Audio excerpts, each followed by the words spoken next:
मंशा कांग्रेस को सक्रिय करने का था, कांग्रेस को मजबूत करने का था, कांग्रेस को स्ट्रेंथन करने का था। हम उन लोगों में हैं 77 के बाद जो आज की कांग्रेस जो बनी है उसका एक हिस्सा है कांग्रेस बनाने वाले। 77 के बाद जो बनी, हमको पीड़ा होगी जो 77 में नहीं थे या कांग्रेस के पार्ट का हिस्सा नहीं रहे हैं, जिनको पता नहीं इलेक्शंस न करने और न कराने से क्या नुकसान होता है, क्या फ़ायदा है, वो उसकी आलोचना करेंगे। लेकिन हम ज़मीन से आए हैं, ब्लॉक सेक्रेटरी से शुरू किया हमने, डिस्ट्रिक्ट प्रेसिडेंट से शुरू किया है, पीसीसी प्रेसिडेंट से लेकर जनरल सेक्रेटरी तकरीबन हम पिछले 34 साल से वर्किंग कमेटी में हैं और पिछले 34 साल से हम 6 प्राइम मिनिस्टर और प्रेसिडेंटों के साथ, प्रधानमंत्रियों के साथ भी 5 प्रधानमंत्रियों के साथ मंत्री रहे और 6 प्रेसिडेंटों के साथ जनरल सेक्रेटरी रहे। वो प्राइम मिनिस्टर और प्रेसिडेंट ऐसे नहीं थे कि हमको जनरल सेक्रेटरी और मिनिस्टर इंदिरा गांधी से लेकर राजीव गांधी से लेकर नरसिम्हा राव तक और आज तक बनाते हैं। कुछ तो बात होगी, लेकिन जिनको कुछ भी नहीं मालूम है, जिनको अपॉइंटमेंट वाला कार्ड मिल गया है, वो सब विरोध करते हैं, वो सब चाहेंगे। मैं वर्किंग कमेटी में कलकत्ता में इंडिपेंडेंट जीत के आया हूं। अध्यक्ष मेरे खिलाफ थे, उन्होंने स्टेज से बता दिया कि गुलाम नबी आज़ाद के खिलाफ इनको हराना, मैं जीत गया। मैं 92 में नरसिम्हा राव जी प्राइम मिनिस्टर थे, अध्यक्ष थे, मेरा ऑफिशियल लिस्ट में नहीं नाम नहीं था, मैं जीत गया। तो जो पदाधिकारी या जो वर्किंग कमेटी मेंबर या जो प्रेसिडेंट पीसीसी या ब्लॉक डिस्ट्रिक्ट हमारे प्रपोजल की निंदा करते हैं, उनको मालूम है कि वो इलेक्शन में कहीं नहीं आएंगे। ये समझ लीजिए ये विरोध क्यों हो रहा है। वरना कोई भी कांग्रेसी जिसको कांग्रेस में इतनी जरा भी रुचि हो, वो तो स्वागत करेगा इस चीज का कि हमने क्या कहा। हमने कहा है प्रदेश प्रेसिडेंट जो है इलेक्टेड होना चाहिए, डिस्ट्रिक्ट प्रेसिडेंट इलेक्टेड होना चाहिए, ब्लॉक प्रेसिडेंट इलेक्टेड होना चाहिए, कांग्रेस वर्किंग कमेटी इलेक्टेड होनी चाहिए। इलेक्टेड होने का एक ये फायदा होता है कि जब आप अगर इलेक्शन लड़ते हो तो 51% तो कांग्रेस पार्टी के आपके साथ होती है, 2 या 3 लोगों के बीच में आपका with in the party election होता है। तो जीतेगा वही जिसको 51%, 51% वोट आएंगे, दूसरे को कहीं 15 आएंगे, तीसरे को 10 आएंगे। तो जब वो प्रेसिडेंट जीत गया और चार्ज संभालेगा तो कम से कम 51% पार्टी के लोग तो उसके साथ हैं। और जो दूसरे नंबर 2, 3, 4 हैं, जिनको 30 या 15 या 10 आए, वो भी सोच रहे हैं कि भाई हमें कांग्रेस को मजबूत करना होगा, अगली दफा के लिए मैं मेहनत ज्यादा करूंगा और मैं जीत जाऊंगा। तो उससे क्या होती है, एक तो 51 वाला आपको प्रेसिडेंट मिल गया और जिसको 20 मिले, 10 मिले, 15 मिले, वो भी आपके साथ, उसने कहा मैं। लेकिन अभी जो प्रेसिडेंट बनता है उसके साथ 1% भी नहीं होता है, क्योंकि वो तो किसी को भी हमने उठा के, जो दिल्ली आता जाता है उसको उठा के हमने बना दिया प्रेसिडेंट है। जनरल सेक्रेटरी ने रिकमेंड किया या गुलाम नबी आज़ाद ने ही रिकमेंड किया या दूसरे ने रिकमेंड ही तो किया ना, आसमान से तो नहीं उतरा। तो अब हमें ये तो नहीं मालूम कि इसके साथ 100% लोग हैं कि शून्य है।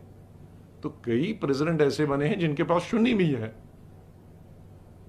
अब जहां जिसके पास 100% तो खैर किसी के ना, जिसके पास 50-60% लोगों का समर्थन है वो तो अच्छा काम करता है, लेकिन जिसके पास शून्य सपोर्ट है वो स्टेट ही शून्य हो जाती है।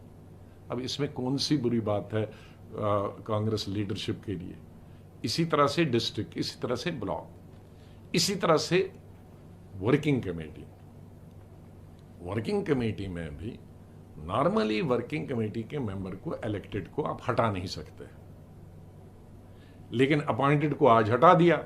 आज गुलाम नबी आज़ाद ने स्टेटमेंट दिया तो गुलाम नबी गायब, लेकिन अगर वर्किंग कमेटी इलेक्टेड हो तो फिर हटा नहीं सकते। तो इसमें कौन सी आपत्ति है मेरी। इलेक्टेड।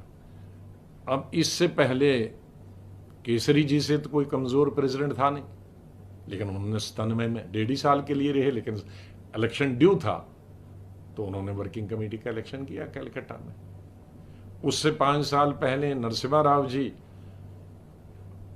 वो तकरीबन 3.5 साल ही कांग्रेस प्रेसिडेंट रहे, नहीं वो 5 साल ही रहे, 5 साल वो भी रहे, लेकिन 1.5 साल उन्होंने पुरानी कमेटी ही से काम चलाया। लेकिन उन्होंने भी आते 91 में वो कांग्रेस प्रेसिडेंट बने और प्राइम मिनिस्टर बने, लेकिन 92 में ड्यू थे इलेक्शन पार्लियामेंट में, तो उन्होंने तिरुपति में इलेक्शन कराई वर्किंग कमेटी की, उसमें भी हम जीत के आए इंडिपेंडेंट कैंडिडेट। तो उन्होंने रोका। तो हम ये कह रहे हैं कि 23 साल से इलेक्शन नहीं है। हम जब सरकार में हैं यूपीए 1 यूपीए 2 तो शायद सरकार के दम पे पार्टी चलती है, लेकिन जब विपक्ष में है और सरकार सत्ताधारी पार्टी बहुत मजबूत है, उनके पास पावर भी है, सेंटर में है, स्टेट में है, उनके पास संगठन भी मजबूत है, एक संगठन नहीं 40-45 संगठन है, उनके पास संख्या भी है, उन्होंने वोट बेस भी बहुत बढ़ाया है। तो अगर मेरी पार्टी को 50 साल विपक्ष में बैठना है तो कोई इलेक्शन की जरूरत नहीं है। मुझे तो अब कुछ नहीं बनना है, मैं चीफ मिनिस्टर भी बन चुका हूं, 5 प्राइम मिनिस्टरों के साथ मंत्री भी रह चुका हूं, वर्किंग कमेटी 34 साल से हूं, जनरल सेक्रेटरी 15 दफा बना हूं, मुझको क्या चाहिए और। लेकिन जिनके लिए हम लड़ते हैं उनको पता ही नहीं होता है कि इलेक्शन की कीमत क्या है और हम क्यों कह रहे हैं। हम क्यों कह रहे हैं इलेक्शन करो, फायदा तुम्हें होगा।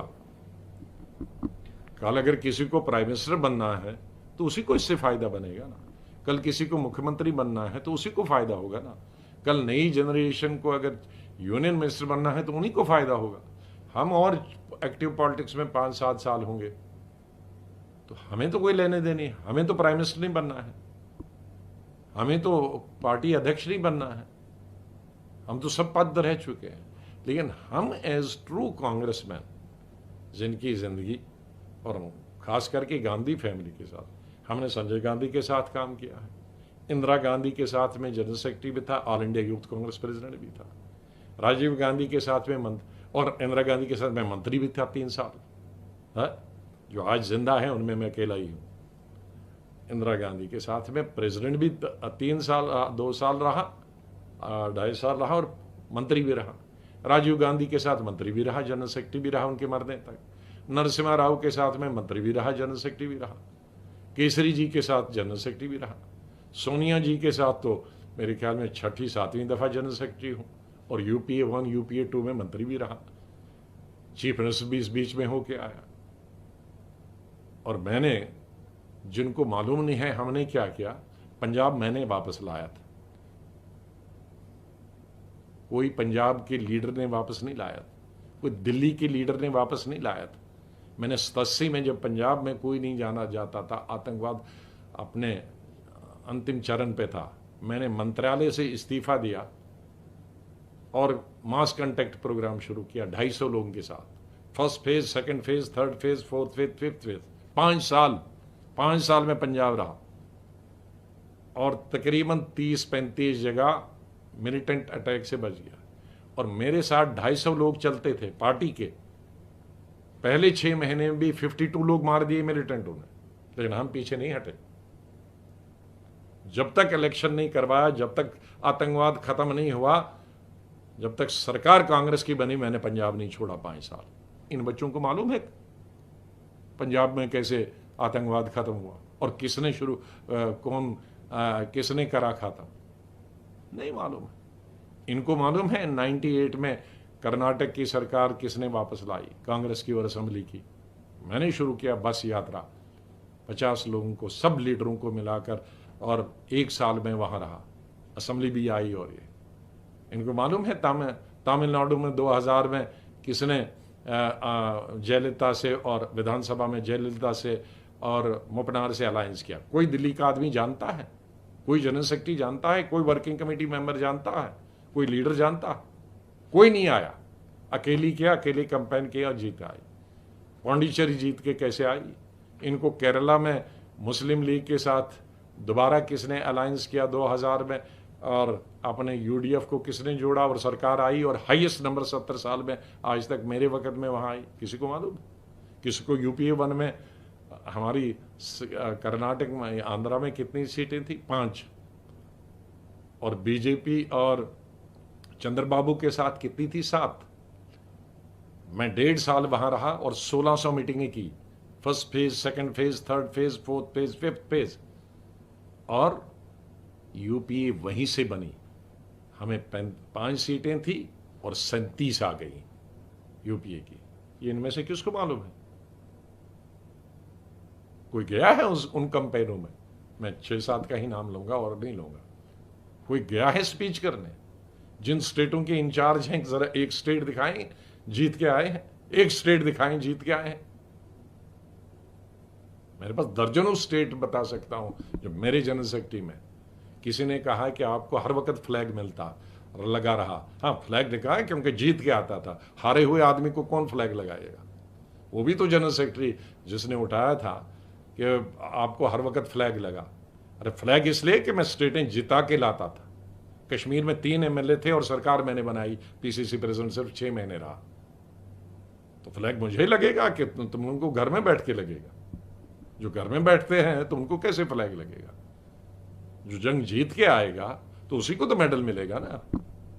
जो हार के आएगा, पिट के आएगा, उसको कौन मेडल देगा?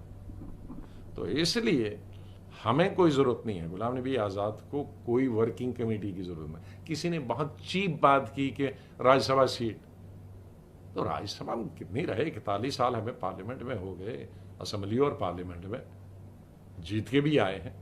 जम्मू कश्मीर में 2 इलेक्शन लड़े और दोनों हाईएस्ट वोट से अभी 70 साल में जीत के आया हूं। जिसको नहीं मालूम होगा उसके लिए बता रहा हूं।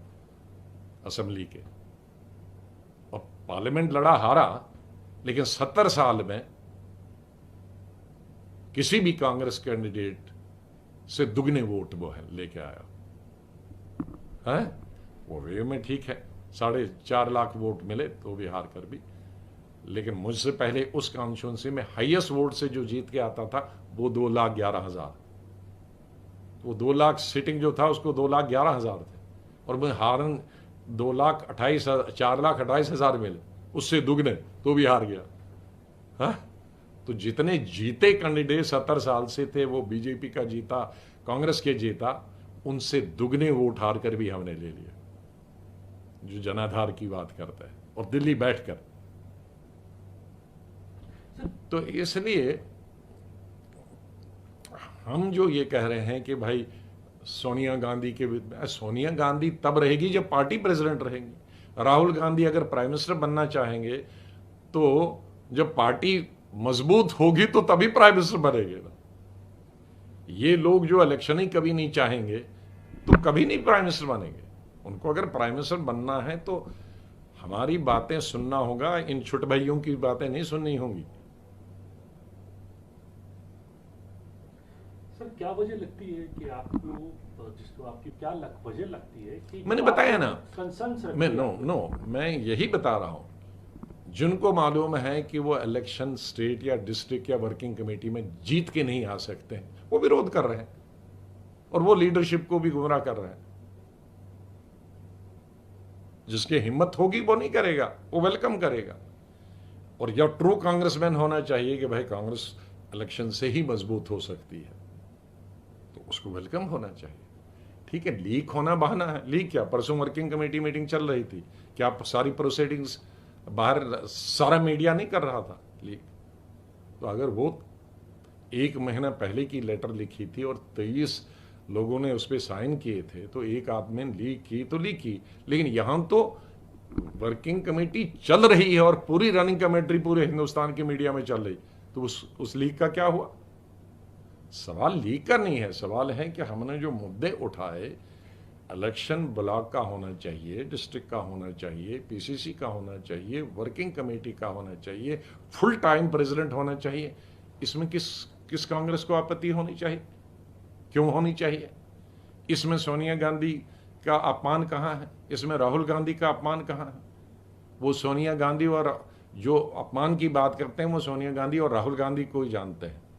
हम इंदिरा गांधी को भी जानते हैं, संजय गांधी को भी जानते हैं और राजीव गांधी को भी जानते हैं और फैमिली की तरह जानते हैं। जितना वो तो इनका आदर संजय गांधी इंदिरा गांधी और सोनिया गांधी का और राहुल गांधी का आदर इसलिए करते हैं कि वो पार्टी प्रेसिडेंट है, उनसे कुछ मिलेगा। लेकिन हमारा तो पर्सनल अटैचमेंट, फैमिली अटैचमेंट, तीसरी जनरेशन से, तो हमसे ज्यादा वो वफादार हो गए, हमसे ज्यादा वो लॉयल्टी हो गए। मैं तो ऐसे आदमी को सबसे जो चापलूसी करते हैं वो सबसे लीडर के डिसलॉयल होते हैं। जो सच बात कहे लीडर को ठीक करने के लिए, लीडर में अगर कोई गलतियां खामियां हैं उस गलतियों को ठीक करने के लिए और संगठन के लिए, तो वही लॉयलिस्ट होता है। वो लॉयलिस्ट नहीं होता है, वो चापलूस होता है जो लीडर की कमजोरी को कहेगा तुम ठीक हो, संगठन की कमजोरी को कहेगा नहीं कुछ सब ठीक है। वो मैं कांग्रेसमैन और लॉयल नहीं समझता, उसको मैं लीडर का भी डिसलॉयल समझता हूं, पार्टी का भी डिसलॉयल समझता हूं। सर आपने इंदिरा जी के साथ काम किया, राजीव संजय गांधी के साथ, संजय गांधी जी के साथ हाँ। काम किया, तो आप गांधी पूरे गांधी परिवार के साथ आपके एसोसिएशन बहुत सालों से है। पॉलिटिकल से ज्यादा पर्सनल है। तो आप जब आपकी आपको मालूम है संजय गांधी और उसकी साली, संजय गांधी की पत्नी हॉस्पिटल में थी, सिजेरियन हुआ था, लेकिन वो मेरी शादी में 3 दिन श्रीनगर थे और बजट सेशन चल रहा था 81 का। ये रिलेशन है हम लोगों के। सर अब मिसेस गांधी ने आपसे बात करी और एक बड़ा उसी में स्टेटमेंट देखो, पढ़ा गया कि सवाल ये है, इट्स अ फैमिली। ना देखो, सोनिया गांधी जी से कोई प्रॉब्लम नहीं है। सोनिया गांधी जी ने जिस तरीके से 20 साल चलाया, कोई चला नहीं सकती, कोई महिला नहीं चला सकती जो राजनीति में न हो। इंदिरा गांधी तो राजनीति से बचपन से, स्कूल से राजनीति वो चला सकती थी, लेकिन सोनिया गांधी जी जो राजनीति में थी ही नहीं दूर दूर तक, उसका प्रेसिडेंट के रूप में पार्टी को चलाना और सब ग्रुप को लेके चलना कोई छोटी बात नहीं है। उस पर तो कहीं था नहीं। लेकिन अभी जो मामला था कि राजीव जी ने रिजाइन कर दिया, सोनिया गांधी जी को अब रिजाइन कर दिया, कोई प्रेसिडेंट नहीं है। सोनिया गांधी को हम ही लोगों ने कहा था कि भाई आप कम से कम जब तक इलेक्शन हो जाए तब तक चलो। 1 साल हो गया था, अब हमें मालूम था कि सोनिया गांधी अब 1 साल के बाद नहीं कंटिन्यू करना चाहेंगे, क्योंकि इंटीरियम प्रेसिडेंट है। इंटीरियम प्रेसिडेंट तो परमानेंट नहीं चला सकता ना, मैक्सिमम 6 महीने 1 साल चला सकता। तो फिर हमने की कि भाई राजीव गांधी, संजय गांधी, राहुल गांधी जी बनना नहीं चाहते, आपका टर्म खत्म हो गया, आप कंटिन्यू करना नहीं चाहते, तो have a full time president. Simple मांग थी हमारी, फुल टाइम प्रेसिडेंट हो, पार्लियामेंट्री बोर्ड बनाया जाए, इलेक्शन वर्किंग कमेटी के हों, इलेक्शन पीसीसी प्रेसिडेंट के हों, इलेक्शन डिस्ट्रिक्ट प्रेसिडेंट के हों और इलेक्शन ब्लॉक प्रेसिडेंट के हों, तभी कांग्रेस मजबूत हो सकती है और तभी आप बीजेपी का मुकाबला कर सकते हो। अब इस पे अगर किसी कांग्रेसी को आपत्ति नहीं है, मुझे संदेह है कि वो कांग्रेस में है या किसी और के साथ है। सर आपका जो आरोप हम पर लगाते हैं किसी और के साथ है, मुझे संदेह है कि वो किसके साथ है। सर आपको सीडब्ल्यूसी में फैसला लिया गया, अब उससे क्या आप देखें, हम बहुत सारे लोग कहते हैं, मुझसे सवाल पूछते हैं अब क्या, उनका अब बात खत्म होगी, अब क्या है, चैप्टर अभी तो क्लोज है।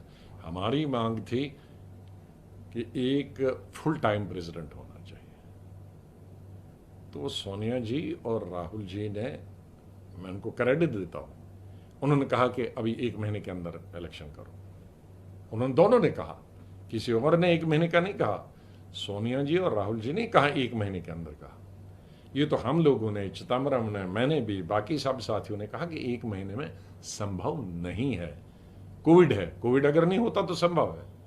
1 महीने कोई दिल्ली की सरकार, केंद्रीय सरकार हमको दिल्ली में इजाजत नहीं देगी 3-4 हजार लोगों को किसी एक जगह। तो इसीलिए सब लोग मिलकर, चाहे वो सिग्नेटरीज हों या नॉन सिग्नेटरीज हों, जिनमें थोड़ा बुद्धि है, उन्होंने ये बता दिया कि 6 महीने रखो कैप, ऊपर की कैप, चाहे फिर 2 ही महीने में हो, 3 ही महीने में हो, 4 ही महीने में हो, लेकिन 6 महीने तो रखो। 1 महीने में संभव नहीं। और फिर हम सब ने मिलकर रिक्वेस्ट की सोनिया जी से एक बार फिर कि भाई आपने इतने साल हम पर कृपा की है, तो आप अभी 6 महीने और चलाओ ये इलेक्शन, और किसी अब तीसरा इंटीरियम प्रेसिडेंट नहीं हम बनना किसी को चाहते थे, उससे और पार्टी को नुकसान होगा, आप ही इंटीरियम, आपकी अध्यक्षता। और उन्होंने मान लिया। और उन्होंने अच्छी लीडरशिप क्वालिटीज़ दिखाई। जो छोटे भाई ये बीच बीच में गालियां देते थे, जिनको मालूम भी नहीं है, तहजीब भी नहीं है, कल्चर भी नहीं है, सभ्यता भी नहीं है, वो भी ग्रॉस इंडिसिप्लिन। हमको तो कहते हैं लीक किया तो इंडिसिप्लिन होना चाहिए, लेकिन जो अभी 6-6 महीने कांग्रेस में आए, 1-1 साल आए हैं, तो हमारे जैसे लोगों को जो 40-40 साल से मंत्री रहे हैं, वर्किंग कमेटी रहे, उनको गालियां देते हैं, उनके खिलाफ इंडिसिप्लिन नहीं है, उनके खिलाफ एक्शन नहीं लेना चाहिए है। जिस भाषा का उन्होंने प्रयोग किया उसके खिलाफ एक्शन नहीं लेना चाहिए। क्या उनको क्लीन चिट है कि वो किसी भी लीडर को गाली दे सकते? हमने तो कोई किसी को गाली नहीं दी, हमने तो पार्टी को स्ट्रेंथन की बात की। हमने तो अपने लेटर में नेहरू जी के कसीदे पढ़े हैं कि क्या उन्होंने किया है, इंदिरा जी के कसीदे पढ़े क्या किया है, राजीव जी के कसीदे पढ़े क्या किया है। उस लेटर में सोनिया जी का कितना हमने तारीफ लिखी है, हमने राहुल गांधी की एप्रिसिएशन कितनी लिखी है, और उन्होंने गालियां कितनी दी। तो बहरहाल अब जो हो गया है कि मैं बधाई देता हूं कि सोनिया जी की जो कंक्लूडिंग स्पीच थी वो बहुत अच्छी थी। उन्होंने कहा ठीक है, मुझे लेटर लिखने पर, जो मेरे साथियों ने लेटर लिखी उस पर कोई मुझे आपत्ति नहीं है, सिर्फ लीक नहीं होनी चाहिए। तो लीक तो मैंने उस पर पहले ही कहा था, लीक इंदिरा गांधी के वक्त में भी कैबिनेट के सब प्रोसीडिंग्स बाहर जाती थी, राजीव गांधी के साथ सब जाती थी, क्यों मैं था। इंदिरा गांधी को भी यही कंप्लेंट थी कि कैबिनेट की बात बाहर जाती, राजीव गांधी को भी यही कंप्लेंट थी, नरसिम्हा राव को भी थी, और मनमोहन सिंह जी वन हो को कंप्लेंट हमेशा रही। और ये कंप्लेंट आज नहीं, मैं आज पढ़ रहा था, स्पीकर ने सभी चेयरमैन जो स्टैंडिंग कमेटी उनको लिखा कि आप लीक करते हो। आज उपराष्ट्रपति ने राज्यसभा के जो स्टैंडिंग कमेटी के चेयरमैन उनको लिखा कि प्रोसीडिंग लीक होती है। ये तो हिंदुस्तान में लीक होती है, ये लेटर लीक हो गया तो कौन सा कोई अजूबा हो गया, और वो भी 37-35। और उस लेटर में कौन सी ऐसी बात थी कि जो बड़ा स्टेट सीक्रेट था, नेशनल सीक्रेट था, या देश की अखंडता और एकता को उससे खतरा पहुंचा, या हमारी जो चीन उसकी वजह से यहाँ पहुंच गया। ये तो खाली था कि भाई आपने बहुत अच्छा काम किया, कार्य किया, अब पार्टी को और स्ट्रेंथन करने के लिए इलेक्शन कराओ। ये कौन स्टेट सीक्रेट है? ये तो कन्वेंशनें जब होती हैं, मेवाड़े होते हैं, उनमें हम खुल का कहते हैं ये चीज़ें होनी चाहिए। सर आखिरी सवाल आपसे, बीजेपी को मौका मिला? अच्छा नहीं, दूसरा बीजेपी को कहना, बीजेपी को मौका मिला, बीजेपी हम स्ट्रेंथन करें तो बीजेपी को कैसा मिले? बीजेपी को मौका मिलेगा जब हम कांग्रेस में चुप रहेंगे और इलेक्शन नहीं कराएंगे, वो बीजेपी को फायदा है, वो बीजेपी को फायदा है। अगर हम कोई इलेक्शन नहीं कराएंगे और ऐसी ही टूटी फूटी कांग्रेस रहेगी तो तब बीजेपी को फायदा है। इलेक्टेड बॉडीज से बीजेपी को सबसे ज्यादा नुकसान है। वो कभी नहीं चाहेंगे कि कांग्रेस में इलेक्शन हो, इलेक्टेड बॉडीज आए और सक्षम लोग हर जगह आ जाए, वो कभी नहीं चाहें। तो ये जो लोग कहते हैं कि बीजेपी को फायदा, नहीं, बीजेपी को फायदा इससे है इलेक्टेड बॉडीज से, नॉन इलेक्टेड बॉडी से, एडहॉकिज्म से। उनको इलेक्टेड बॉडी से नहीं होंगी, फिर सक्षम लोग आएंगे, जिनको पार्टी चाहेगी, लोग चाहेंगे, वो जीत के आ जाएंगे। तो इस वक्त अभी आगे इसको कुछ नहीं है। सोनिया जी के वक्त में सिर्फ इलेक्शन हो सकता है। बाकी जहां तक दूसरे प्रश्न हैं, इलेक्टेड CWC होना चाहिए, इलेक्टेड PCC प्रेसिडेंट होना चाहिए, ब्लॉक होना चाहिए, डिस्ट्रिक्ट होना, जो भी अध्यक्ष आए, जो भी नया अध्यक्ष आए, हम सोनिया जी पर वो बोझ नहीं डालना चाहिए, और ऐसी मांग भी हम नहीं करनी चाहिए। हम जस्टिस नहीं कर पाएंगे, ये गलत बात होगा, अनुचित होगा कि हम सोनिया जी को कल दोबारा लेटर लिखेंगे आप ये इलेक्शन करें, नहीं, गलत बात। इसलिए जब नया प्रेसिडेंट, फुल टाइम प्रेसिडेंट होगा, उसको भी ये सब काम करने के लिए 1-1.5 साल लगेगा। ये 2 महीने या 3 महीने का काम नहीं है। तो जो भी ओवरऑल जो मैं कह रहा हूं, जो हमारी नीयत कांग्रेस को मजबूत करने की है, कांग्रेस वापस सत्ता में आई, जिन लोगों को अपने लिए है कि भाई इलेक्शन से वो उड़ जाएंगे, वो शोर मचाते रहें। ठीक है सर, एक सवाल आखिरी आपसे हिंदी में पूछना चाह रहा हूँ। बार बार ये बात तो निजी हमले तो हो ही रहे हैं, ये भी कही जा रही है कि लेटर लिखने की क्या जरूरत थी, आप तो बात कर सकते थे, सीधी बात कर सकते थे। आपका देखो, लेटर न तो मैं सरदार पटेल हूं और न ही हमारी पार्टी में कोई जवाहरलाल नेहरू है। एक ही बिल्डिंग थे, साउथ ब्लॉक, एक कमरे में एक और दूसरा, लेटर लिखते थे। लेटर लिखते थे, कितनी लेटर हैं कि सरदार पटेल को लिखी, सरदार पटेल ने उसको लेटर लिखी, एक बिल्डिंग में एक होम मिनिस्टर और एक प्राइम मिनिस्टर। तो ये लेटर लिखने की एक अलग बात होती है, जबानी एक उड़ जाती है, कोई बात नहीं। हम कितनी लेटर लिखते थे नरसिम्हा राव के वक्त में, मैं नहीं, 5-6 लोग थे हम।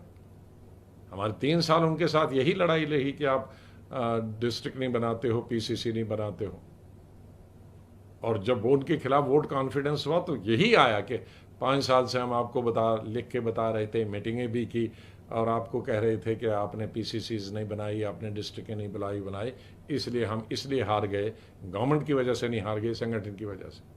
किसी ने हम पर आरोप नहीं लगाया कि तो आप लोग बीजेपी के दबाव में कर रहे हो, और न उसने कहा कि आप किसी के दबाव में कर रहे हो। ये कांग्रेस पार्टी 135 साल की है, जिन्होंने हिस्ट्री पढ़ी है। हम तो स्कूल से हिस्ट्री कांग्रेस की पढ़ते आए हैं। कितना नेहरू और सरदार पटेल के बीच में टकराव होता था, लेटरें लिखती थे, वो भी वर्किंग कमेटी, दूर तो नहीं थे, फिर लेटर लिखते थे। और जितने आपस में जितने थे।